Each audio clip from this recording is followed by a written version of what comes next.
As climate change gains more significance, what with affecting weather, agriculture, and people's health, countries are increasing their efforts to cut down carbon emissions.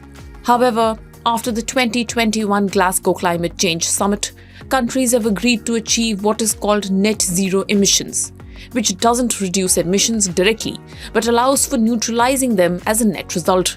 Net zero emissions are nothing but offsetting the total emissions produced. Industries and countries can achieve this by using mechanical carbon capture systems or forest planting. How this works is that countries and industries have emission targets and are assigned credits based on how much emissions they produce. For more emissions, they get less credits, and for less emissions, more credits. While some countries and industries would exceed the emissions target, others would have low emissions, thereby getting more carbon credits. This paves the way for a trade between them to ensure net zero emissions, and carbon markets are just this trade only. In the goal towards achieving net zero emissions, Gujarat is set to become India's first state to have a carbon market.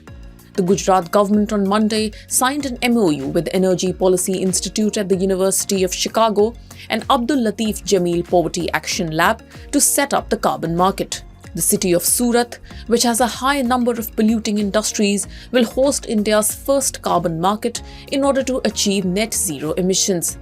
Soon, other states too can trade carbon credits and follow in Gujarat's footsteps. As per Deloitte Economics Institute, India could gain $11 trillion over 50 years by realizing its potential to export decarbonization to the world.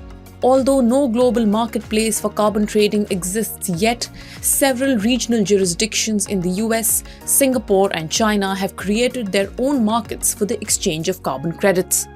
In July 2021, China began its own national emission trading program. The program involves 2,225 companies in the power sector and is meant to help the country reach its goal of achieving carbon neutrality by 2060.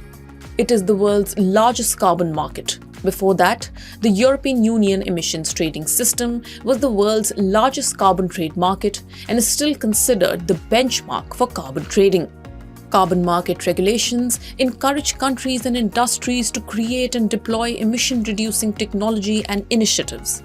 Experts even say that if done correctly, international emissions trading could almost double global emission reduction between 2020 and 2035. However, carbon emissions trading has also received criticism as being a half measure to solve the looming problem of global warming. A Federal Report.